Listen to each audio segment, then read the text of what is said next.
राज्यात वाळूची मागणी दिवसेंदिवस वाढत असून त्याचे दरही गगनाला भिडले आहेत। याच पार्श्वभूमीवर सरकारने मोठा निर्णय घेतला आहे। सकाळी 6 ते सायंकाळी 6 या वेळेत वाळूचे उत्खनन करता येईल, मात्र त्यानंतर ही वाळू 24 तास वाहतूक करता येईल अशी घोषणा महसूल मंत्री चंद्रशेखर बावनकुळे यांनी आज विधानसभेत केली। राज्य सरकार लवकरच नवीन वाळू धोरण जाहीर करणार असून त्याद्वारे वाळू उपसा, वाहतूक आणि वितरण प्रक्रियेत पारदर्शकता आणली जाईल।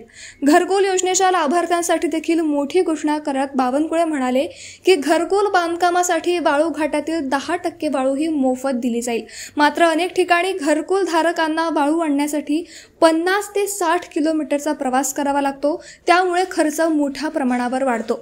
यामुळे हे धोरण परवडत नाही आणि अनेक ठिकाणी घाट मालक लाभार्थ्यांना वाळू देण्यास टाळाटाळ करतात।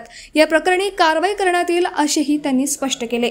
अवैध वाळू वाहतुकीबाबत बोलताना महसूल मंत्री बावनकुळे म्हणाले की मुख्यमंत्री किंवा माझ्या नावाचा वापर करून कोणतीही बेकायदेशीर वाहतूक केली जात असल्याच्या अनेक तक्रारी प्राप्त झाल्या आहेत।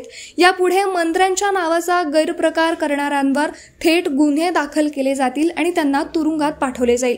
वाळू उपसा घाटावर सीसीटीव्ही यंत्रणा बसवली जाणार असून त्यामुळे सर्व प्रक्रियेत पारदर्शकता राहील असेही बावनकुळे यांनी सांगितले।